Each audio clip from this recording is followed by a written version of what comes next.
que este va a ser el temario que vamos a manejar. El día lunes avanzamos en el primer tema, después de la microbiología y el estudio bacteriano. Hemos dicho que la microbiología es el estudio de los microorganismos, ¿no? Los microorganismos quiere decir micro, pequeño, bios, vida. Entonces, el estudio de los microorganismos pequeños, de aquellos organismos pequeños. Hemos dicho que la microbiología estudia lo que son bacterias, virus, parásitos y hongos. Para la materia de bacteriología y biología, valga la redundancia, lo que se va a estudiar son bacterias y virus. Hemos dicho que hablar de bacteria es lo mismo que hablar de célula procariota, es decir, significa lo mismo. Dijimos que los parásitos y los hongos son células eucariotas y que los virus no son ni células eucariotas ni células procariotas. Son parásitos intracelulares estrictos. ¿Qué quiere decir? Son microorganismos que necesitan una célula para poder vivir. ¿Ya? Este cuadrito es importante que se lo aprendan porque aquí mencionaban las diferencias entre lo que son bacterias, virus, parásitos y hongos. Dijimos que un virus, como ya les había dicho, no es ni bacteria no es ni célula, ¿no? El virus necesita una célula para vivir. Dijimos que los virus son más pequeños en relación a las demás. Dijimos que la composición de su ácido nucleico para todos es ADN y ARN, excepto para los virus, que pueden tener cualquiera de los dos. Y dijimos que el mecanismo de replicación para la bacteria es mediante fisión binaria transversal. La célula procariota, es decir, la bacteria, lo más importante, no posee membrana nuclear y no posee organelos citoplasmáticos en su citoplasma, salvo ribosomas e inclusiones lipídicas, ¿no? Los ribosomas en la célula procariota se encuentran en el citoplasma y en la célula procariota se encuentran en el retículo y los plasmas rugosos. Esto ya lo vimos, la división, fisión binaria y de la procariota mitosis. Bien, las bacterias dijimos que tienen elementos obligados y elementos facultativos. Los elementos obligados son aquellos que sí o sí necesita la bacteria para poder sobrevivir. Aquí tenemos pared celular, membranas citoplasmáticas y citoplasmina. Y los elementos facultativos son aquellos que o bien pueden tener o bien no lo pueden tener. Cápsulas, flagelos, fibria, cáliz y esporos. La pared celular de las bacterias puede ser, dependiendo si tiene poco peptidolicano, son bacterias gram negativas. Si tienen mucho peptidolicano, son bacterias gram positivas. ¿Para qué nos ayuda esto? Para poderlo ver en el microscopio. Las bacterias gram positivas tienen un color azul-violeta y las bacterias gram negativas tienen un color rojo-rosa. La bacteria gram positiva, al tener mucho peptidolicano, agarra muy bien el colorante, entonces el colorante azul-violeta, está violeta, ¿no? Por eso que se tiñe el color azul-violeta. Y la bacteria gram negativa, al tener poco peptidolicano, se descolora con el alcohol acetona y entonces hay que teñirlo con el colorante safranina para que tenga este color rojo. Dijimos que la membrana citoplasmática no está pegada a la pared celular. Entre la membrana y la pared se encuentra el esplasmoplasma. Y que en la membrana citoplasmática encontramos pequeñas invaginaciones de lo que es la membrana citoplasmática del citoplasma y se llama mesosoma tabicante. ¿Cuál es la importancia de encontrar un mesosoma tabicante? Es que nos quiere decir que la bacteria se está preparando para dividirse. Y el citoplasma, yo les había dicho que en el citoplasma lo único que vamos a encontrar son ribosomas e inclusiones citoplasmáticas. Los ribosomas son las estructuras encargadas de la síntesis de proteínas y las inclusiones citoplasmáticas son el almacenamiento de productos energéticos. El núcleo no posee la bacteria membrana nuclear, por lo tanto el núcleo está disperso en el citoplasma. Está enrollado gracias a una enzima que se llama topoisomerasa. Y si bien todo el material nucleico se encuentra en el citoplasma enrollado, hay una cierta cantidad de material bacteriano que se encuentra fuera de lo que es el núcleo y tiene un nombre llamado plasma. La importancia del plasmido es que le da resistencia a la bacteria frente a los antibióticos y permite la transferencia de esa resistencia. Eso fue con respecto a los órganos, los elementos obligados, los facultativos. El flagelo, que es el órgano del movimiento, y las fibrillas, que son estos tipos pelitos que habíamos dicho, que se llaman también pidis y que permiten la adherencia de la bacteria en un tejido, así como también la transferencia de resistencia bacteriana. La cápsula es como esa capa externa a la pared celular que le ofrece resistencia a la bacteria frente a la fagocitosis. Y el glucocalis, que también facilita la adherencia de la bacteria. Ojo, que habíamos dicho que solo adherencia a la bacteria, no transferencia genética. Esporos. El esporo es la forma de resistencia de la bacteria. La bacteria se presenta, dijimos, bajo dos formas: bajo una forma vegetativa y bajo una forma de resistencia. La forma vegetativa, que cuando no encuentra condiciones favorables, se esporula mediante el mecanismo de esporulación, y cuando el esporo ya encuentra un ambiente agradable, por así decirlo, vuelve a la forma vegetativa mediante el mecanismo de germinación. Y bueno, la morfología es decir, la forma de las bacterias, ¿no? Las bacterias se presentan bajo tres formas: coco, bacilo y espirilo. Ahí tenemos los cocos, los bacilos y la clasificación, ¿no? Gram positivas y gram negativas. Tenemos cocos gram positivos, bacilos gram positivos, cocos gram negativos y bacilos gram negativos.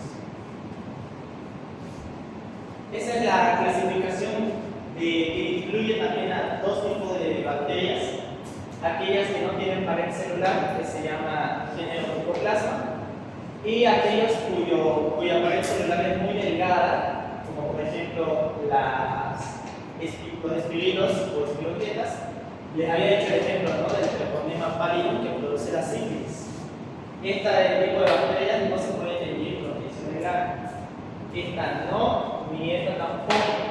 Esa por no tener pared celular, por lo tanto no hay peptidoglicano, ¿no? Y esta porque la pared celular, al ser muy delgada, no nos permite observar bien el telescopio. Tenemos que utilizar el telescopio director. Y esa es la clasificación que utiliza la doctora Cherry, en caso de que vayan a agarrar con ella la materia de bacteriología. Esta tareas se las vamos a hacer en cada clase. Y bueno, les había mostrado estas imágenes, ¿no? Creo que ya lo han visto en la diapositiva que se les pasé al grupo.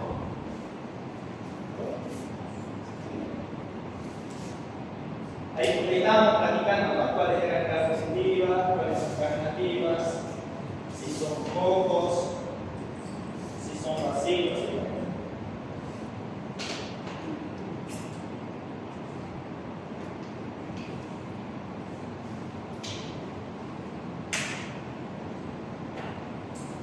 La división bacteriana, ¿no?, mediante la formación de mesosomos. El crecimiento bacteriano. Que el crecimiento bacteriano dijimos que tiene cuatro fases, ¿no? Una fase de latencia, una fase exponencial, una fase estacionaria y una fase de eliminación oral. Dijimos que el crecimiento teórico, es decir, el verdadero crecimiento de la bacteria, será en la fase exponencial, ¿no? Dijimos que las bacterias se pueden clasificar de acuerdo a su fuente de energía, de dónde obtienen energía, si es a partir de la luz solar o fotógrafas, según la fuente de dónde obtienen el carbono, y lo más importante, ¿no?, una bacteria que necesita oxígeno para vivir se llama bacteria aerobia. Una bacteria que no necesita oxígeno se llama anaerobia. Una bacteria que necesita entre 5 al 10% de dióxido de carbono se llama microaerófila. Y una bacteria que necesita el oxígeno, como también puede no necesitarlo, se llama facultativa. Y las condiciones físico-químicas, con esto quedamos al final, ¿no? De acuerdo al pH, hay bacterias que son acidófilas, que viven en condiciones de acidez, basófilas en condiciones de alcalinidad y neutrófilas que viven en un pH neutro, como por ejemplo el de nuestro organismo en condiciones normales. Hay bacterias que sobreviven a temperaturas frías, las bacterias hidrófilas. Hay bacterias que sobreviven a temperaturas calientes, termófilas. Y hay bacterias que viven a una temperatura entre 35 y 37 grados, es decir, la temperatura de nuestro cuerpo. Y hay bacterias que tienen una alta cantidad de sales, que son las halófilas. Dijimos que las bacterias neutrófilas y las bacterias mesófilas son patógenas para el organismo, ya que el ser humano tiene un pH neutro y tiene una temperatura que necesitan y que le hace bien a la bacteria mesófila. Y bueno, hasta ahí quedamos con el primer tema. Espero que se les haya quedado claro. Si tienen alguna duda, pueden preguntar.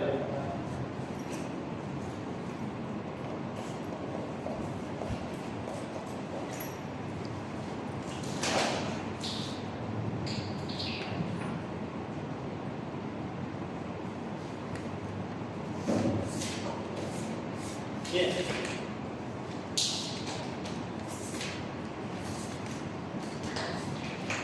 Vamos a empezar con el segundo tema, que es el tema de aquellos conceptos que tienen que tener en cuenta ustedes para empezar a familiarizarse con la materia de bacteriología. Este tema es importante. Vamos a empezar con algo que se llama nomenclatura bacteriana, es decir, cómo vamos a llamar a las bacterias. Porque las bacterias tienen un nombre y tienen un apellido. ¿Ok? Dicen, siempre las nombramos a las bacterias desde lo más general a lo más particular. Por ejemplo, ¿cuál es tu nombre? ¿Tu nombre? ¿Cómo? ¿Carol? ¿Tu apellido? Mariscal. Ya. Vamos a poner. Mariscal es el apellido de nuestra compañera Rosena. ¿Tienes hermanos? ¿Cómo se llaman tus hermanos? ¿Ariane? ¿Cómo? Taliana.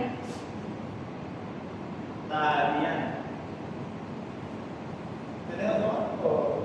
Ya, suficiente. Lo más particular, el apellido Mariscal. Hay muchas personas que se apellidan Mariscal. Entonces, es como que, digamos que este es el apellido que le va a tener ella, su compañera, y es el apellido que tienen muchas bacterias. Entonces, y Mariscal hay distintos nombres, ¿no? Le había dicho Carlos, su compañera, italiana. Por ejemplo, hay bacterias que tienen un género, y en lugar de decirle apellido le vamos a decir género, y en lugar de decirle nombre vamos a decir especie. ¿Ok? Vean este cuadrito de acá. Este es lo más general y este es lo más general y este es lo más específico. Lo más general, la vida. La vida tiene determinados dominios, tiene los reinos, viene la división, la clase y el orden, y esto es lo que más me interesa: la familia, el género y la especie.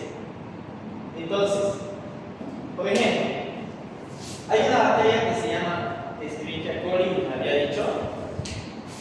El género, o entre comillas, el apellido, como es su compañera Mariscal, el género es Escherichia. Hay muchas Escherichias y el nombre, por así decirlo, es coli. Entonces, la bacteria Escherichia coli.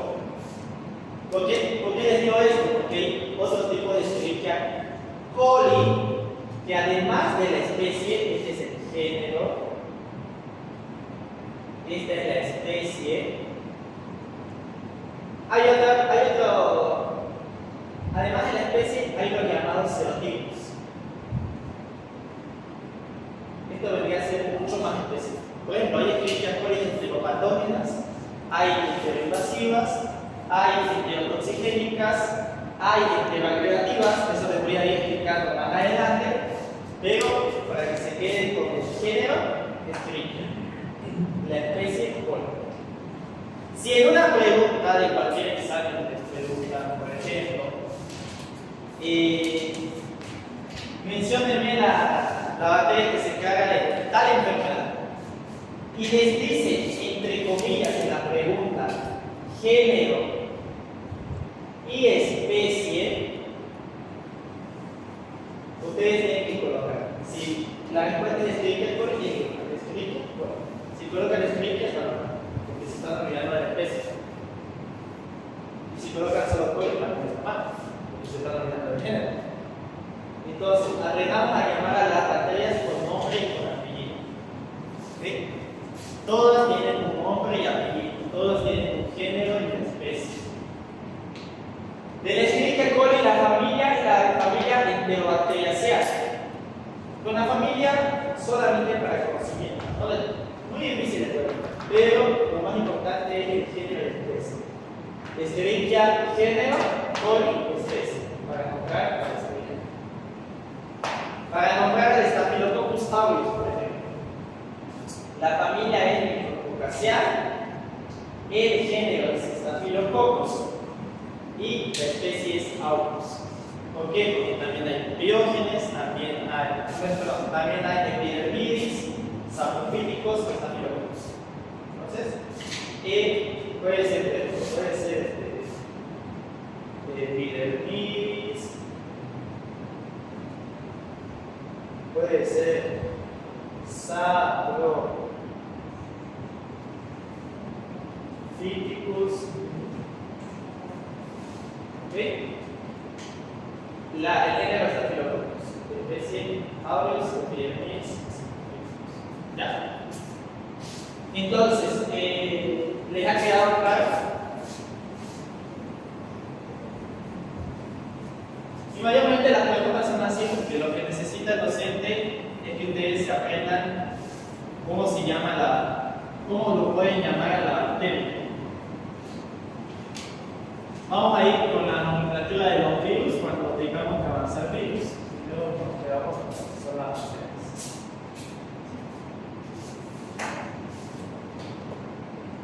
No todas las bacterias son malas.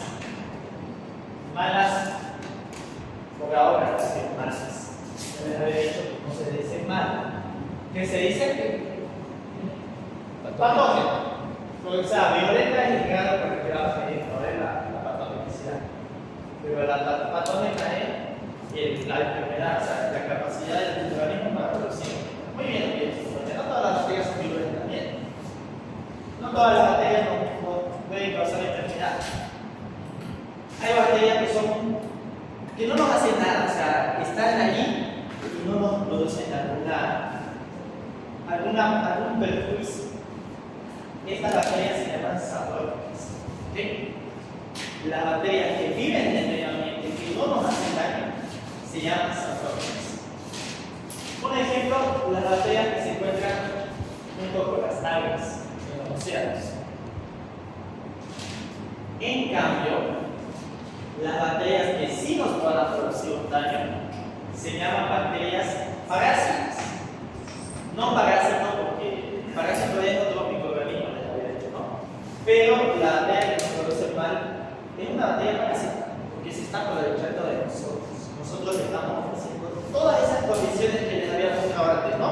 pH, temperatura, nutrientes, agua, oxígeno, todos esos elementos que nosotros le damos a la bacteria la está aprovechando y no nos está ayudando en nada, se está aprovechando de nosotros. Entonces, es una bacteria parásita. Por ejemplo, cuando decimos, no, esa persona es un parásito de la sociedad, ¿no? Entonces, ahí va la idea, pues. Entonces, son bacterias que se aprovechan de nosotros. Ok.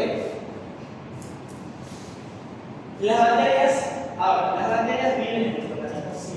Hay bacterias que viven con nosotros. Hay bacterias que nos dan un beneficio y nos dan un perjuicio. hay bacterias que viven. ¿Cómo pueden vivir las bacterias intestinales? Bajo tres formas: mutualismo, comensalismo y parasitismo. Una bacteria que vive en mutualismo es una bacteria que vive con nosotros, vive en nuestro interior, en nuestros órganos. Se favorece porque nosotros le damos esas conexiones que le había dicho, pero esa bacteria nos da un beneficio. Es decir, por ejemplo, hay bacterias que nos ayudan en la síntesis de la vitamina K y en la síntesis del complejo B.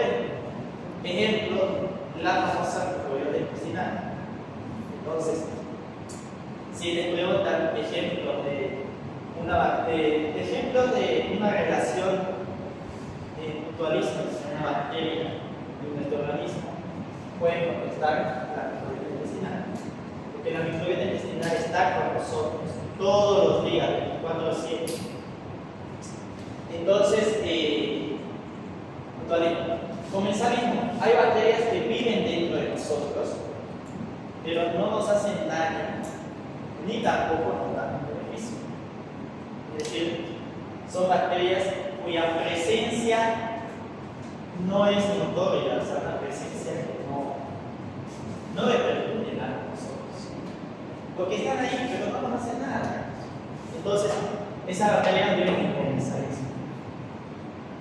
Si nos dieran un beneficio, ya podría ser mutualismo. Pero no nos están dando nada. O sea, no nos hacen ni daño. O sea, está bien, digamos. Entonces, es comensalismo. Una bacteria que vive en parasitismo es una bacteria que, ojo, esta de aquí vive con nosotros. Esta de aquí no vive con nosotros. Esta está en el medio del ambiente externo. Esta está en la comida que ingerimos. Esta está en el aire que respiramos. Está en el aparato digestivo de animales. Está en diversas partes. Y una vez que ingresa a nuestro organismo, se aprovecha de nosotros. Entonces, estas bacterias no viven en nuestro organismo en condiciones saludables. Claro, si una persona se enferma, claro, va a querer estas bacterias. Y cuando lo hacen, nos producen enfermedades. Entonces, esos son los grados de relación entre el huésped y la bacteria. ¿Ya? Si les llegara a preguntar cuáles son los grados de relación entre huésped y bacteria, dicen mutualismo, comensalismo y parasitismo. Bien, esta es una imagen muy bonita. Se las van a mostrar a otra clase, pero va a estar un poquito borrosa. Y esta es la más clara que puedo conseguir. Aquí tenemos una imagen de la famosa microbiota, no solo la intestinal, porque recuerden que no solo tenemos bacterias en nuestro intestino. ¿Dónde se encuentra la microbiota? Pregunta de examen.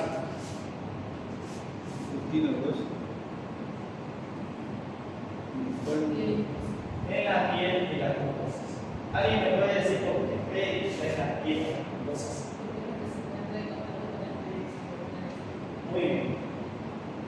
La piel y las mucosas están en contacto con el medio externo. Por lo tanto, le es más fácil ingresar por ahí a la piel. No se vayan a olvidar. Bacterias que se encuentran digamos, en el intestino. Me está diciendo el color amarillo. El intestino es un mundo muy grande, muy inmenso. Y le voy a adelantar. El intestino tiene microbiota aerobia y anaerobia. ¿Qué es aerobia? Sí. ¿Y anaerobia? Entonces, el intestino tiene microbiota aerobia y anaerobia. La que hay en más abundancia es la anaerobia. La anaerobia, la que no necesita oxígeno. ¿Y qué clase, qué género?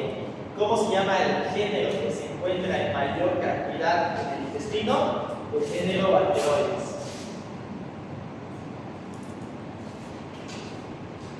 ¿Ya? La mayor cantidad de microbiota es anaerobia. ¿Y cómo se llama el género de bacterias que se encuentran en mayor cantidad en el intestino, bacterias. ¿Ya se le pregunta alguna especie? Ejemplo, bacteroides frágiles. Bacteroides frágiles. La bacteria que se encuentra en mayor cantidad en el intestino. ¿Ya?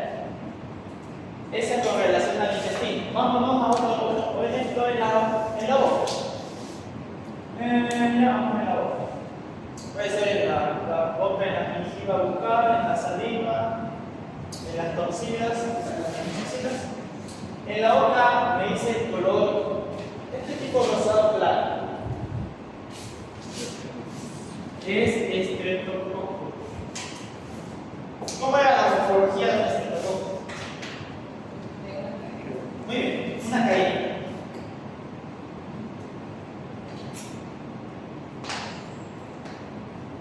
En la boca tenemos mucho de estreptococos.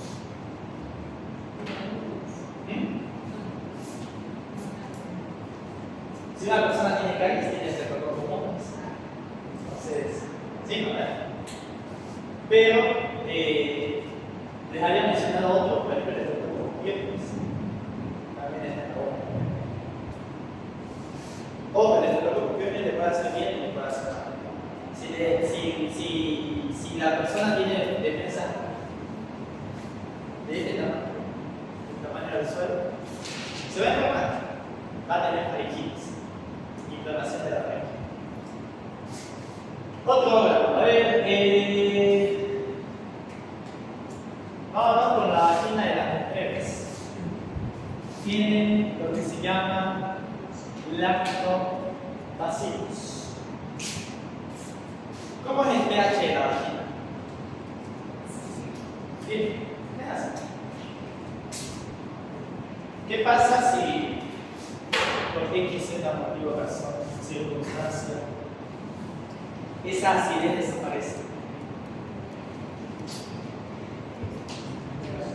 Se altera el equilibrio. Se altera el equilibrio. Y hay bacterias que viven en condiciones de alcalinidad. Entonces, es perjudicial. La vagina de las mujeres está conformada por una gran cantidad de lactobacillus acidófilos. Lactobacillus acidófilos. Lo vamos a poner.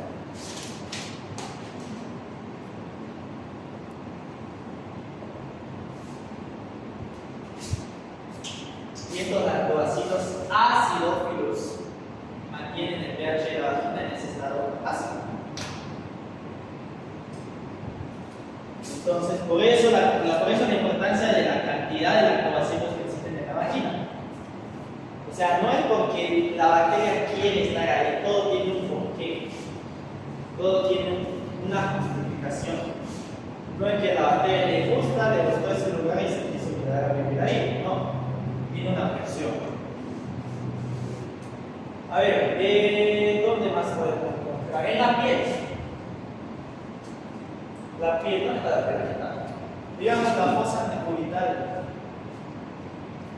¿Qué tenemos en la fosa decúbital? Primero, Propionibacterium.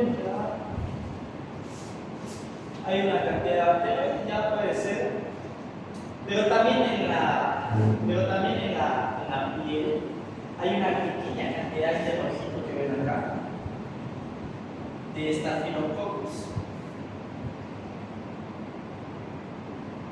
¿Cómo era la morfología de Staphylococcus? Racimo de. Muy bien, racimo de hojas. Cadenitas son esas. Una huilla, un racimo. Todo está bien.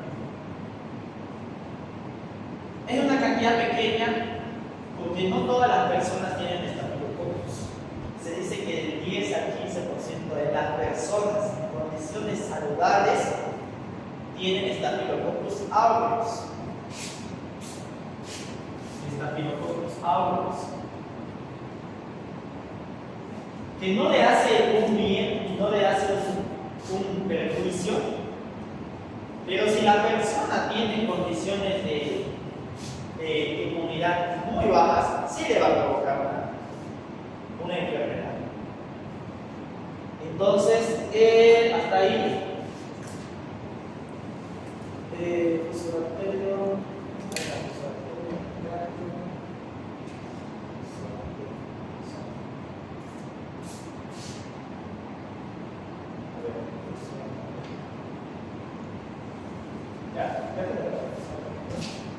Entonces, ¿les ha quedado claro lo que es la microbiota, su importancia, la cantidad de bacterias que viven en cada órgano, en cada aparato?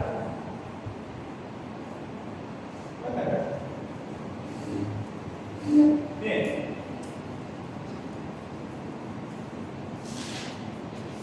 ¿A qué tamaño es el título? Se les había dicho que los grados de relación son mutualismo, comensalismo y parasitismo. ¿Verdad? No se ven a chupar, ¿verdad?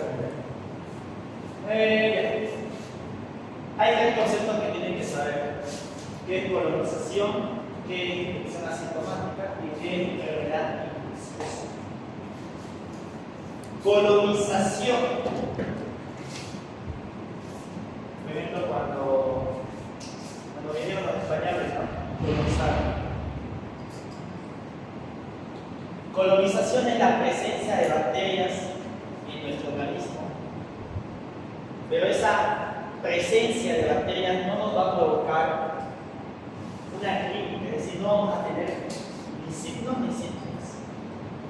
Ya les voy a decir cuál es la diferencia entre un signo y un síntoma, pero la colonización es el hecho de que la bacteria esté en la piel y en las mucosas, pero que no haya una respuesta clínica, es decir, que no veamos signos, no veamos síntomas, que el ser humano no baje sus defensas, es decir, la bacteria entre comillas no ingresó al organismo, pero sí está en nuestra piel.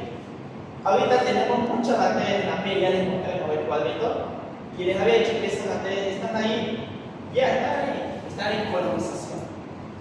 ¿Okay? Muy diferente a lo que es infección asintomática. La infección asintomática es la presencia de las bacterias en la piel y en las mucosas. No hay respuesta clínica, pero sí hay una reacción inmunológica.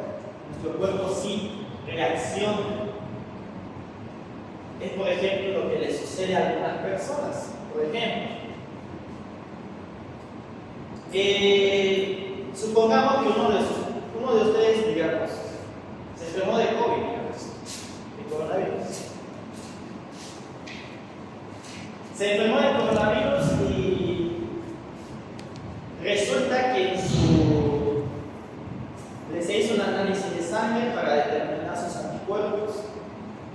Los anticuerpos salieron positivos,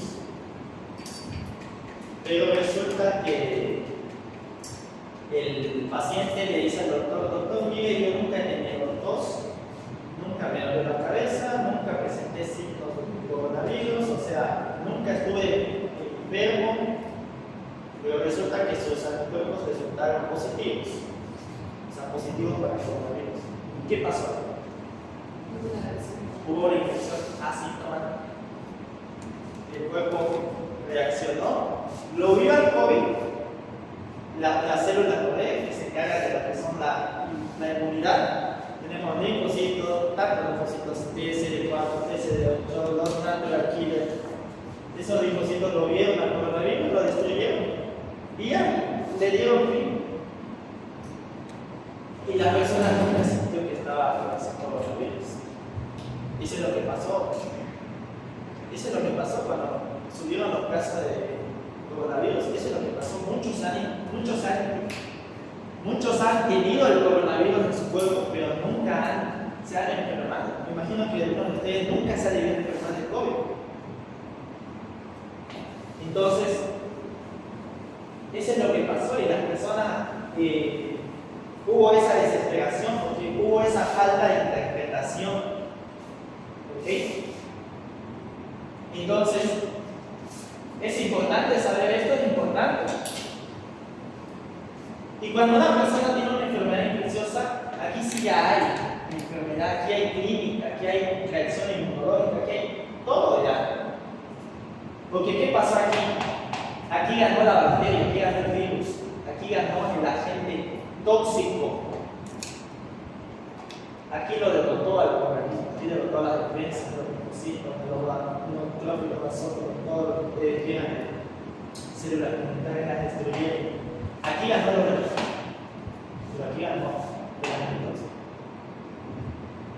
Entonces, esos tres conceptos importantes.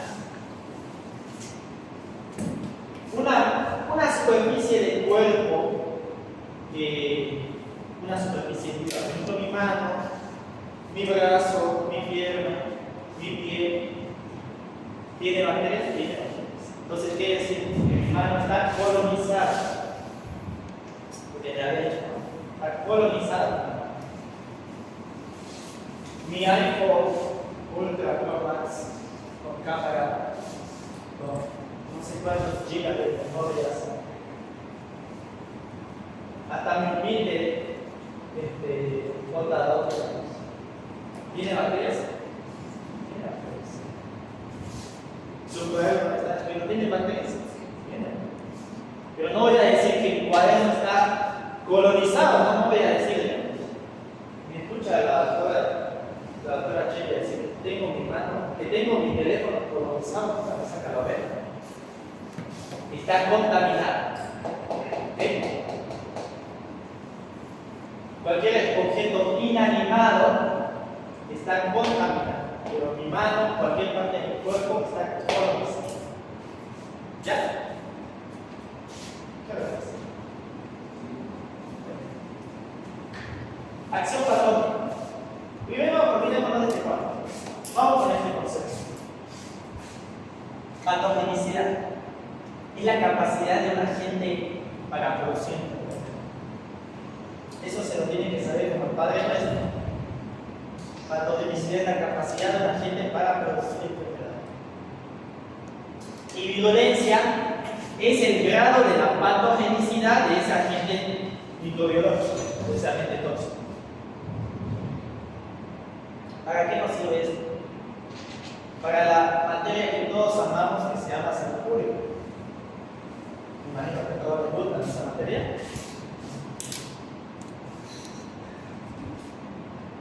¿Por qué? Porque en salud pública, me imagino que el año pasado, o bueno, no, este año que sí. Este año van a ser tasas, van a ser tasa de incidencia, tasa de prevalencia, tasa de mortalidad, tasa de movilidad. O sea, a la bioestadística le sirve mucho saber la violencia, porque así va a poder determinar cuál es la tasa de incidencia de que una persona, por ejemplo, adquiera una faringitis postestreptocócica, digamos. Por ejemplo, que una persona, quiero saber cuántas personas aquí se han enfermado del coronavirus, entonces mido la violencia de la bacteria o del virus. Esto le sirve mucho a la bioestadística, a la salud pública. Entonces, la patogenicidad es la capacidad de la gente para producir enfermedad y la violencia es esa medida que se basa en la patogenicidad, el grado de la patogenicidad, ¿no? Y a partir de esto yo puedo sacar diferentes tasas. Pero la violencia depende mucho de la carga microbiana y de las defensas inmunológicas. Y una persona, para que se enferme, depende mucho de estas dos cosas.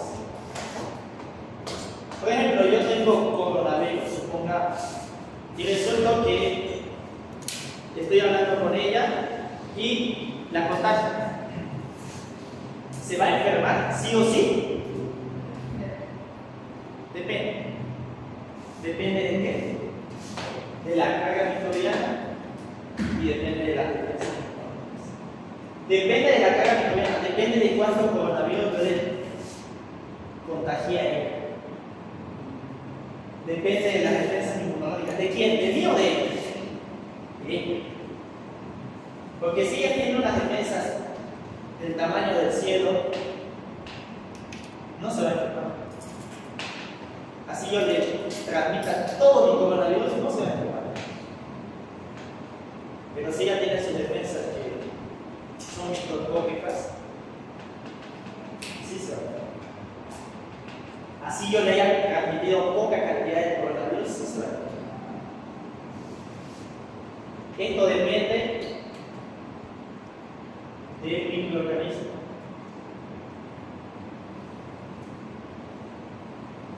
Y esto depende del paciente.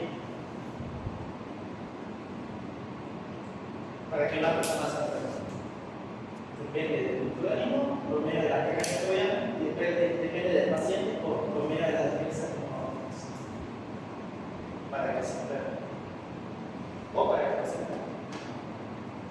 No todos tenemos las mismas defensas, no todos tenemos las mismas cantidades de leucocitos, de neutrófilos, de basófilos, de eosinófilos, no todos tenemos la misma cantidad.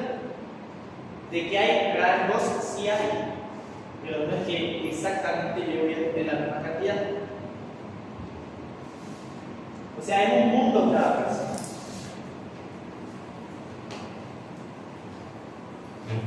De ahí que, si nosotros entendemos cuál es el significado de la patogenicidad, les había dicho, no, la pruebas. Esto para el primer día que pueden decir que una bacteria sea mala. Pero ya aprendamos a decir que una bacteria sea patógena. Aprendamos a hablar con lenguaje médico. De ahí que hay bacterias que son patógenas, verdaderas, y patógenas oportunistas. Una patógena verdadera es una bacteria que no vive en el cuerpo y que por alguna razón ingresó al organismo, a mi cuerpo, y me produjo la enfermedad. Colonizan y producen la enfermedad en huéspedes normales, no viven con nosotros y proceden de fuentes de sol. Por ejemplo, de los alimentos, por ejemplo, de otros pacientes enfermos, y su acción patógena se debe a toxinas, a su cápsula. Hay bacterias que producen toxinas. Les había dicho, ¿no?, que la bacteria que en la cápsula le hace más patógena. En cambio, la bacteria oportunista es una bacteria que vive con nosotros y que ni bien ve que nuestras defensas están bajas, se aprovecha y nos produce enfermedad. Entonces, aprovecha la oportunidad, coloniza el organismo y produce enfermedad. Cuando se modifican las condiciones ecológicas normales, cuando nuestras defensas bajan, se aprovechan y producen enfermedades. La acción patógena es debida a las condiciones deficitarias del huésped, condiciones inmunitarias.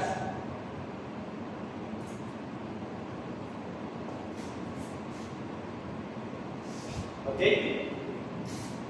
¿Hay alguna pregunta hasta aquí?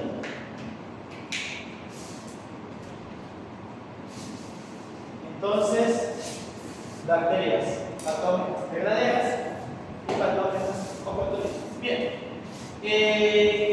Otra cosita que tienen que saber.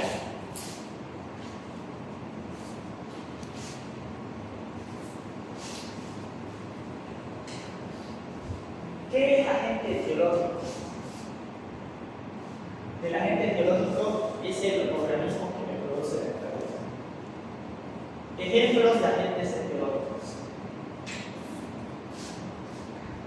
Ejemplo, vamos con las bacterias porque estamos avanzando bacterias. Por ejemplo, Streptococcus pyogenes.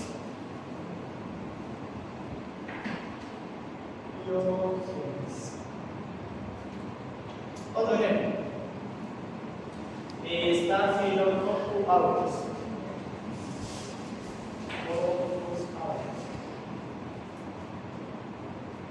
Son agentes etiológicos, son bacterias, pueden ser virus, pueden ser parásitos, pueden ser hongos. El agente etiológico es el nombre del microorganismo. El reservorio. El reservorio es el lugar donde el agente etiológico puede vivir y puede multiplicarse y puede ser transmisible a otros organismos. El reservorio puede ser el ser humano, puede ser los animales, puede ser la tierra, por ejemplo, puede ser, a ver, otros lugares. Hasta ahí nomás. Pero es el lugar donde el agente etiológico puede vivir, puede multiplicarse. Nosotros vivimos con bacterias, les había dicho, tenemos de reservorio muchas bacterias. ¿Okay? Fuente de infección. La fuente de infección es el lugar de donde se transmite el agente etiológico al huésped susceptible. Por ejemplo, una persona que tiene tuberculosis, todo el tiempo está, ¿no? Está con una tos terrible. Una personita tiene tos, se encuentra con otra que está sanita. La tuberculosis se transmite por vía respiratoria. ¿Ya? Entonces, ¿dónde va a estar la fuente de infección?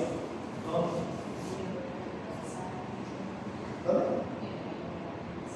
Ya en la vía nasal. ¿Pero dónde? O sea, en las gotitas de saliva. Porque una persona está tosiendo y está expulsando el bacilo de la tuberculosis, el bacilo de Koch. Está agarrado.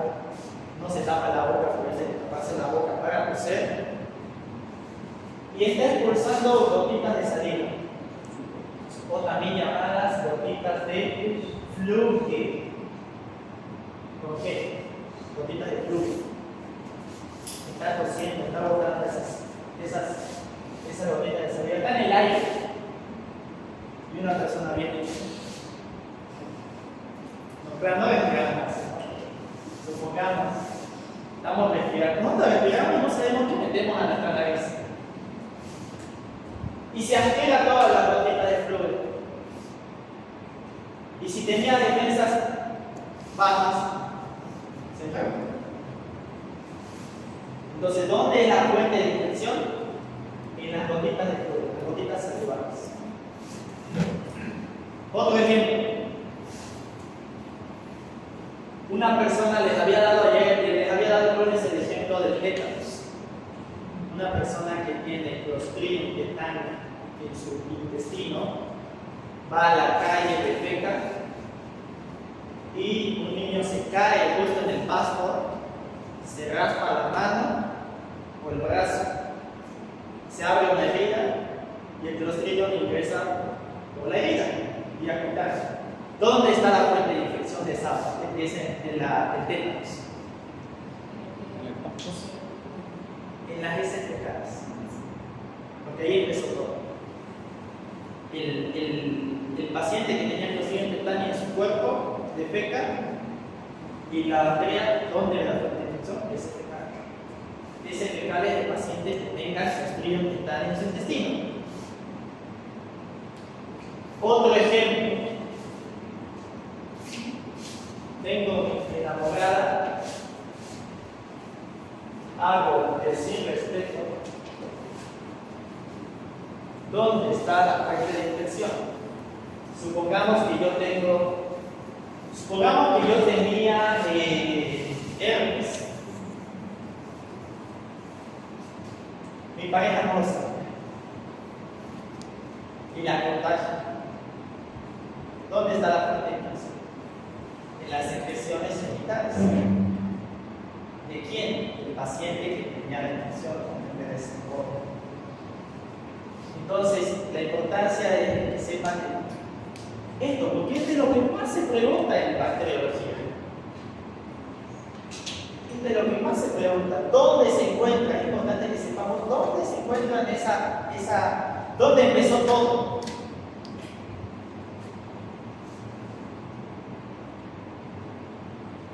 Y por supuesto, el nombre del agente etiológico y el receptor. Pero lo más importante es la fuente, el origen, dónde está. Vía de transmisión. ¿Qué vía de transmisión? Es el mecanismo por el que el agente etiológico ingresa al huésped susceptible. ¿Por dónde circuló esa fuente de infección? Tenemos vía respiratoria.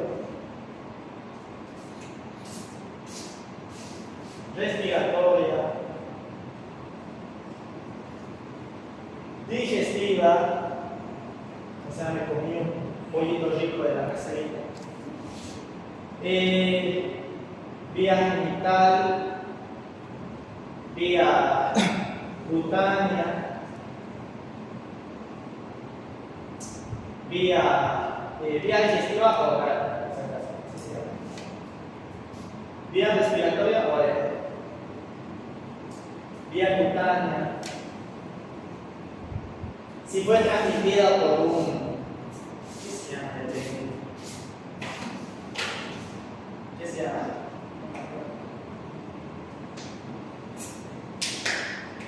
Ahora se me fue el nombre.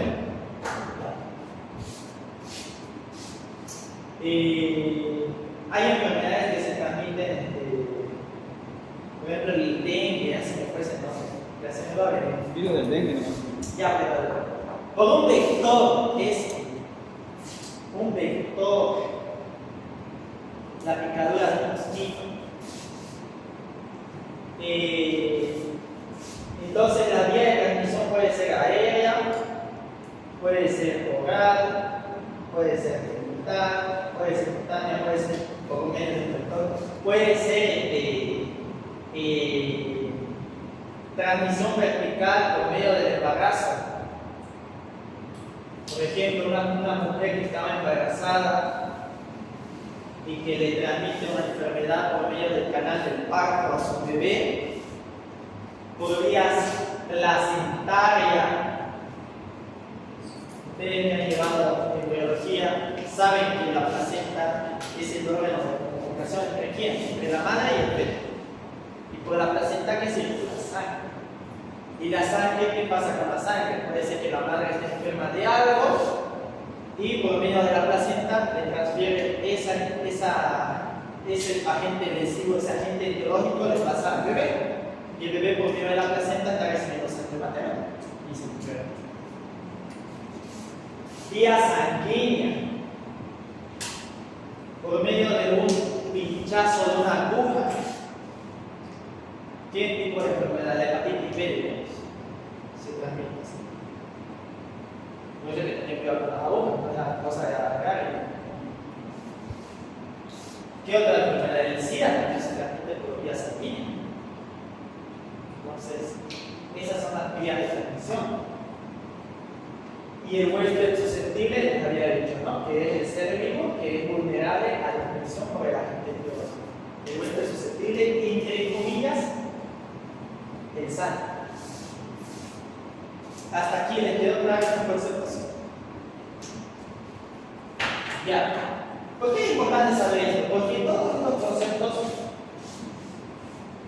me van a permitir elaborar una cadena que se llama cadena epidemiológica. Y cada enfermedad tiene su cadena epidemiológica.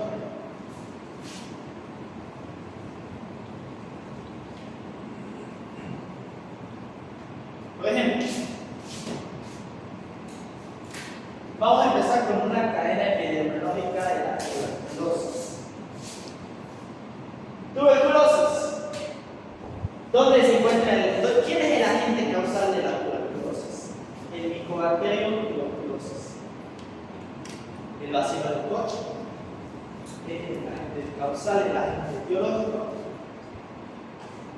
¿Dónde está el reservorio del ser humano?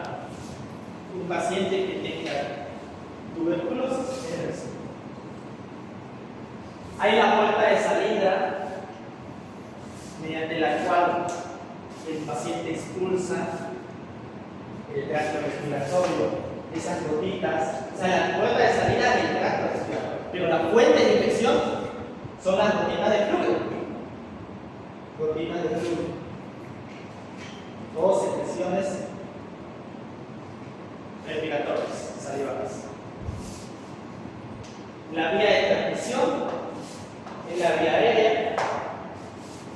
La puerta de entrada por el tracto respiratorio y el huésped susceptible es toda persona que tenga un sistema inmunológico debilitado.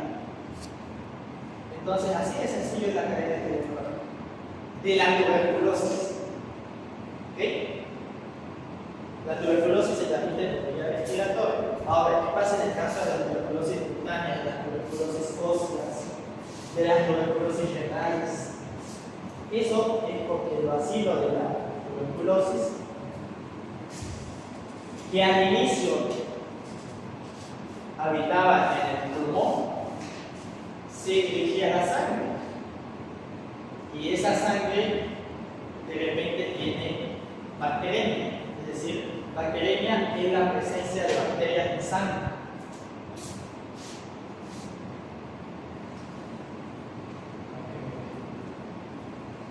Y la sangre les había dicho que conduce a muchos lados.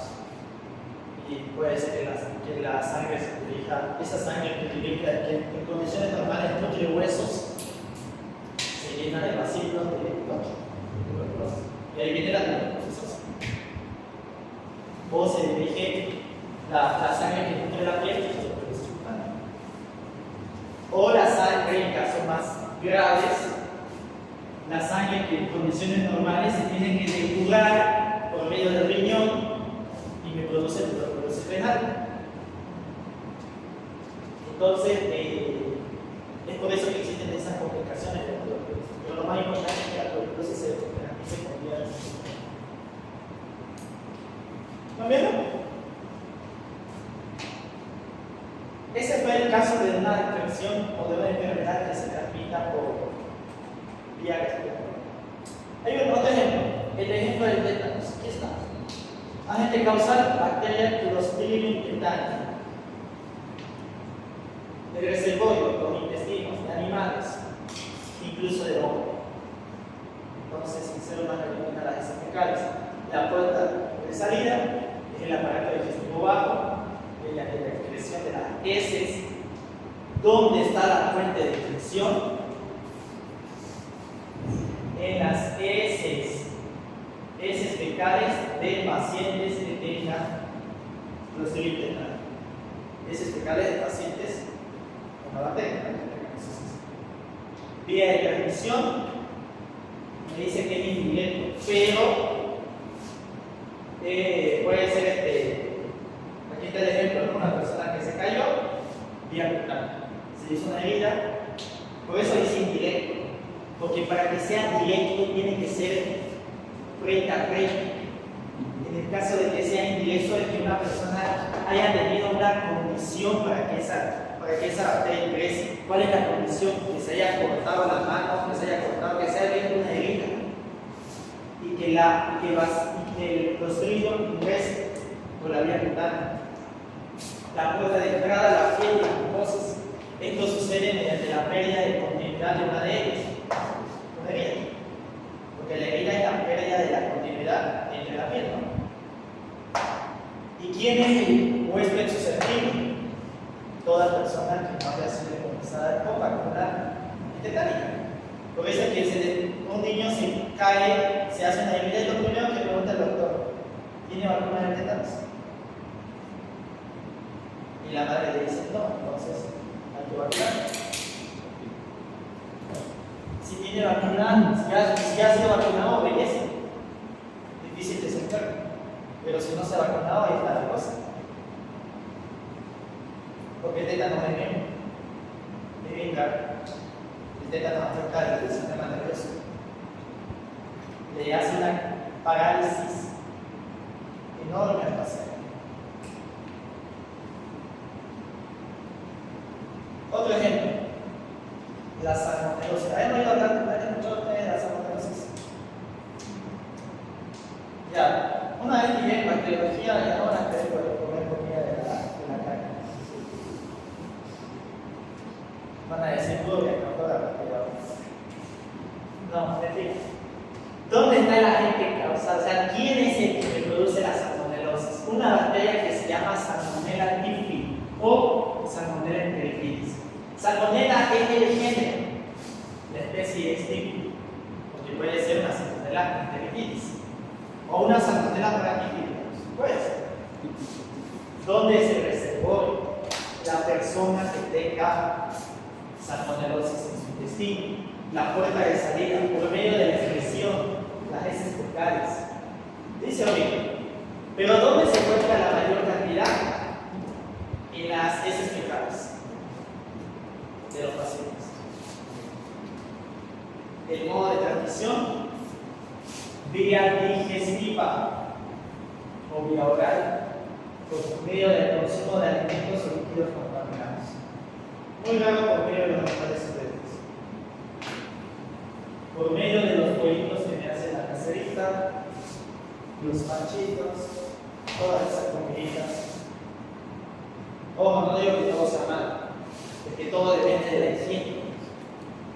Porque se imaginan una persona que no se haya lavado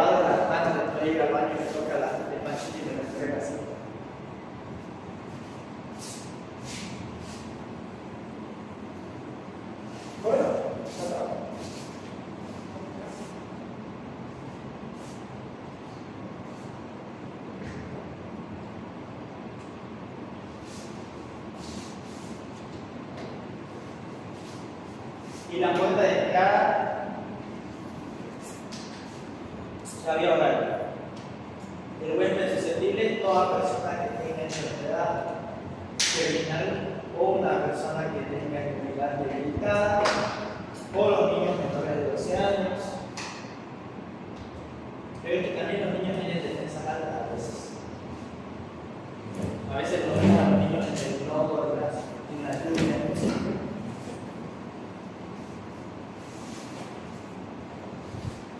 ¿Quieren descansar? No seguimos. Ya. Ustedes digan, ¿no? Tengo otra clase a las 7. Ya, la cadena de infección del SIDA, por ejemplo, el VIH, el agente, ¿cómo se llama? Es el VIH, pero tiene un nombre: virus de la inmunodeficiencia humana. ¿Okay? El reservorio es toda persona que esté infectada con VIH. La puerta de salida, la piel, más de todo las secreciones genitales. Me dicen placentaria porque te había dicho que el VIH se puede transmitir por vía placentaria con una madre embarazada o un hijo que tenga un feto. Y la transmisión, este es el 80% de la transmisión del SIDA. Vía sexual, vía genital. Y la indirecta les había dicho transfusión sanguínea o placenta.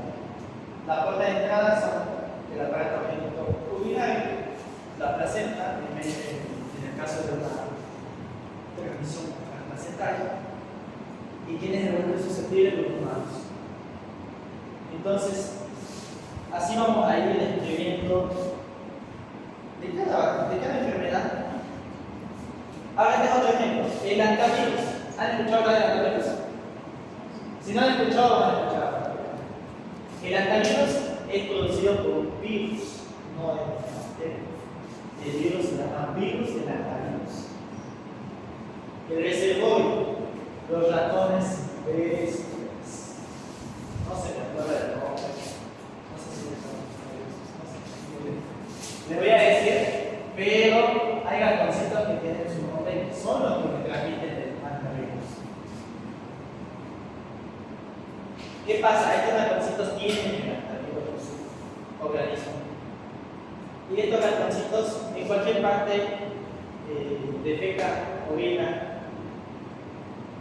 Y una persona que está en contacto, por ejemplo, defecan en los productos de cultivo de una persona que cultiva esto, después se convierte en alimento y nosotros lo consumimos. Entonces ahí está la contaminación. El modo de transmisión es indirecto. ¿Por qué es indirecto? Porque el ratoncito defeca en un cultivo de arroz, digamos, y el agropecuario ese arroz lo vende a buen precio, yo lo compro de la camada, ese arroz está contaminado con heces de estos ratoncitos, no me doy cuenta, lo cocino en un manjarito y me enfermo. Por eso es indirecto. El huésped susceptible es el hongo. Entonces aquí estamos hablando de una enfermedad que se está transmitiendo por medio de un animal. Entonces, ¿cómo se llama? Se llama antropozoonosis.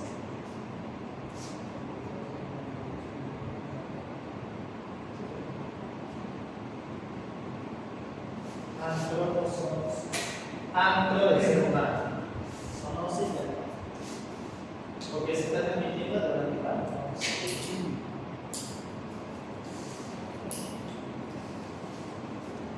Y este es el caso del. Aquí dice Zika, pero lo vamos a ver para el dengue, porque el Zika y el dengue se transmiten casi igual, por medio de la mezcla del mosquito. Veamos qué es el dengue. El mosquito, el agente causal es el virus del Zika, el virus del dengue, puede ser. El reservorio es el mosquito que tiene en su sangre el virus. El mosquito va a picar a una persona sana y cuando pica le transmite esa sangre infectada al ser humano y el ser humano se enferma. la vía de salida de la piel donde le tocó, y golpes susceptibles son todas las personas que estén gestantes, adultos mayores, niños menores de 5 años. Esto aplica para la física. Y esto es una enfermedad que es transmitida por un vector. Entonces, en el caso de enfermedades que se transmiten por vía respiratoria, por vía digestiva, por vía sexual, por vía de una antroposomosis de origen lactavirus y ahora por medio del vector.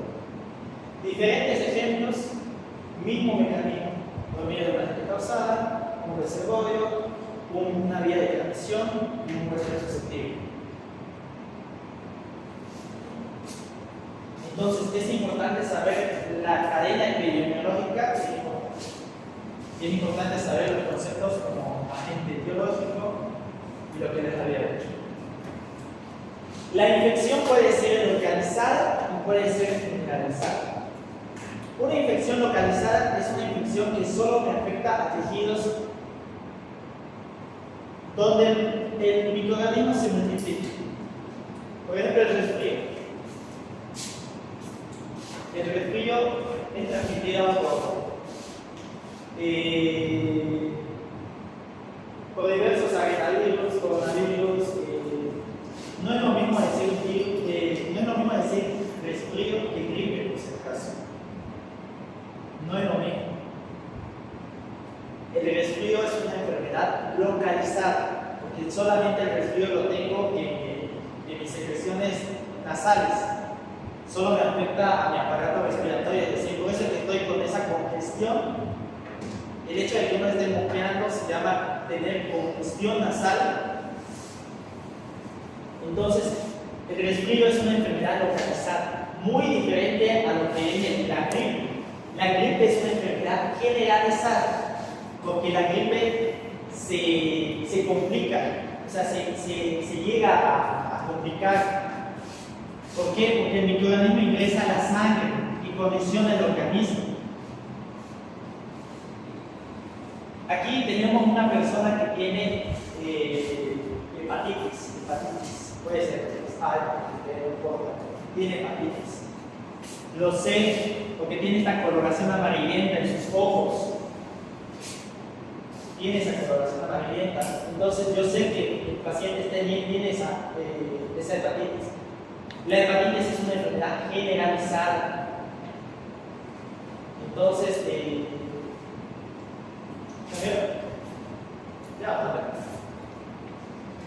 entonces una persona tiene esa.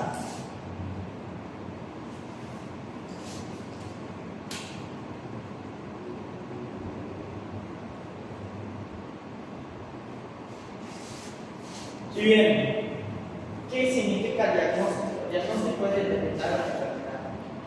Diagnóstico es decir, señor, mire, usted tiene una enfermedad respiratoria que se llama, tiene COVID, ya les digo el diagnóstico.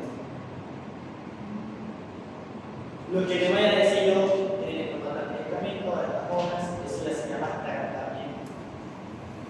Pero el diagnóstico es determinar una enfermedad. El diagnóstico se basa en 3 pilares: la clínica, la epidemiología y el laboratorio. Entonces, la clínica es igual a signo y signo. ¿Qué es signo? Signo es toda manifestación objetiva que se puede detectar. Por ejemplo, ¿qué vemos aquí? Una persona que tiene inflamados sus miembros inferiores, edema. Entonces yo puedo ver el edema, yo puedo verlo, yo puedo medirlo, puedo tocar. Esto se llama signo de la fobia, porque yo estoy haciendo una ligera presión con uno de mis dedos, en este caso el pulgar.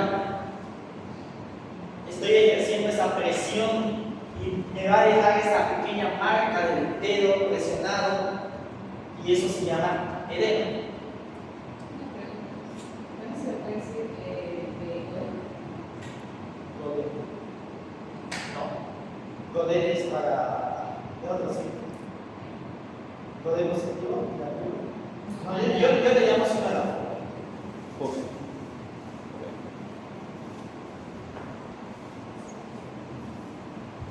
¿Qué otro signo pueden decir? A ver, ¿alguien me puede decir el tipo de signos? La ictericia del anterior caso. La ictericia. Muy bien. Otro ejemplo. ¿La fiebre es un signo? Sí, es un signo.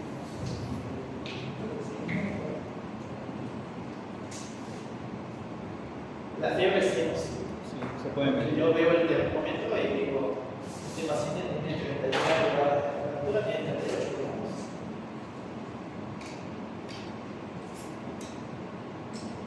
Síntoma es una manifestación subjetiva, es lo que el paciente me pide. El paciente me dice, mire doctor, tengo dolor de barriga. El dolor de barriga es un signo. Porque yo no sé si el paciente tiene, todavía no tiene y me está mintiendo. Entonces, el dolor de barriga, que nosotros lo llamamos dolor abdominal, es un signo. No lo puedo medir, no lo puedo ver, pero el paciente me lo refiere. Y al decírmelo, ya veo que es un signo. Otro signo, el dolor de cabeza, que nosotros le llamamos cefalea. Cefalea. ¿Es un síntoma? Es un síntoma. El paciente me viene y me dice, mira doctor, vengo con un dolor de cabeza terrible, no se me calma con un paracetamol. Entonces, un síntoma. Entonces, hablar de clínica es decir signos y síntomas. Es el primer paso hacia el diagnóstico de la enfermedad infecciosa. ¿Por qué es el primer paso? Porque si no hubiera clínica, ustedes ven que el paciente vendría en el consultorio, no viene. Entonces, el paciente viene por algo, o viene a chismear, viene a decirme, viene a referir un dolor, una queja, viene porque algo le está fallando, él ve que algo está normal en su cuerpo. Entonces, si no hay clínica, no hay epidemiología y no hay laboratorio. Entonces, clínica sí son síntomas. La epidemiología es la distribución de las enfermedades, es lo que le gusta a la bioestadística, porque la epidemiología determina la incidencia de una enfermedad por medio de la distribución de esta en una población determinada. Por ejemplo, cuando dicen hay epidemia de gripe, subieron los casos de COVID, últimamente estamos en las noticias, subieron los casos de gripe, subió los casos de dengue. Entonces, si un paciente viene y me dice, mire doctor, tengo dolor de retroocular, tengo dolor de cuerpo, siento que me duele todo al mover mi brazo, dolor articular se le llama, tengo fiebre, yo calculo y digo, puede ser una gripe, puede ser, digamos, para dengue. ¿Qué tiene que ser para que sea dengue? Que el paciente me haya dicho, vivo en un lugar donde hay dengue. Entonces, si me dice el paciente, vivo en un lugar donde a las 6 de la tarde los mosquitos están que quieren sangre, por donde sea, entonces yo digo que ¿en qué me estoy basando? En la epidemiología. Claro, en la clínica ya me dijo el paciente que tiene dolor articular, me dijo que tiene dolor articular, me dijo que tiene fiebre, me dijo que tiene dolor abdominal, ya me dijo, claro, con sus palabras, me dice dolor de barriga, me dice, yo no me lo interpreto con mi terminología, y me dice que vive en un lugar donde hay mosquitos, entonces me estoy basando en clínica y en epidemiología. Por último, laboratorio. El laboratorio es el centro de análisis para las muestras biológicas. ¿Muestras de qué? Muestras de orina, muestras de heces fecales, muestras de sangre. Las famosas muestras de orina que uno tiene que llevar al laboratorio. Lo hicimos para ingresar, ¿no? Al laboratorio, porque nos pidieron muestra de orina, muestra de heces fecales. ¿Para qué? Para ver si teníamos una enfermedad.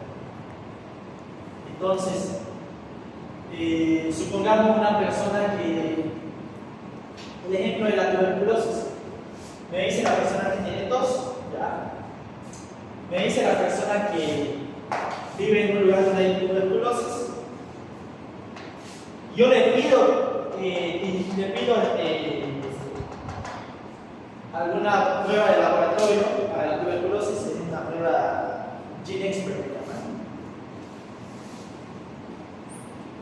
hacerme la tensión de 100 Nelson, puedo hacerlo, pero ¿cuál es el problema de la tensión de 100 Nelson? Que dura mucho tiempo. La tensión de 100 Nelson no es tan rápida, no es como la tensión de Gram, que yo la tensión de Gram en 48 horas ya tengo resultados. En 48 horas ya veo el cultivo y me aparece desde otro grupo registrando. La tensión de 100 Nelson dura mucho tiempo, dura más de 10 días. Solo veo una colonia, dura más de 10 días. Le voy a pedir un cultivo de tensión de 100 Nelson a un paciente que tenga tuberculosis y hacerle esperar todos esos 10 días, no, porque en esos 10 días se puede morir. Entonces, un GeneXpert es una prueba más rápida. Entonces, tenemos clínica, epidemiología y laboratorio. Y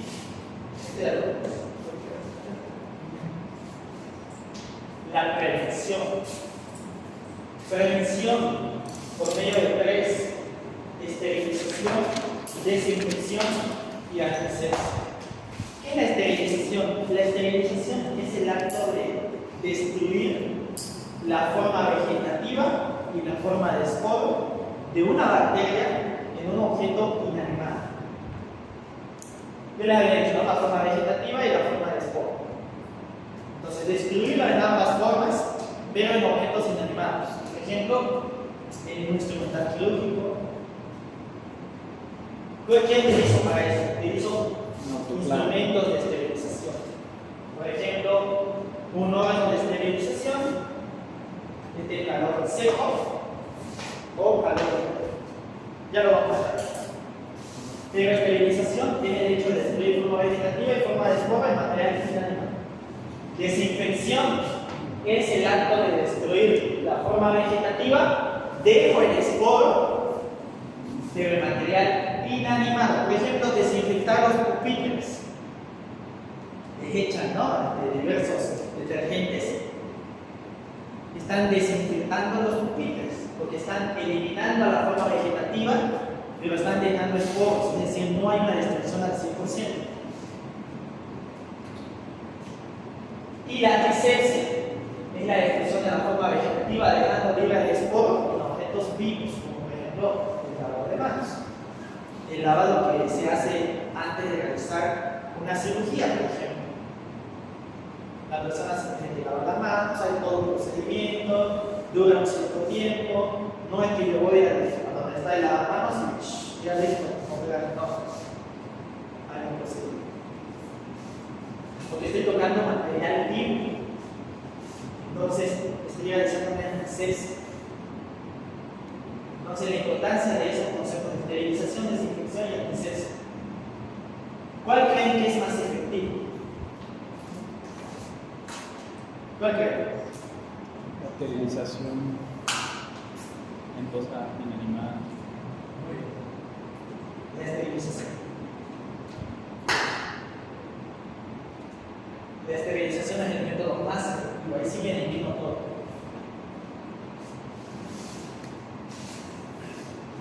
Y bueno, de bacterias que viven en tu cuerpo y qué significa ese mundo para ellos.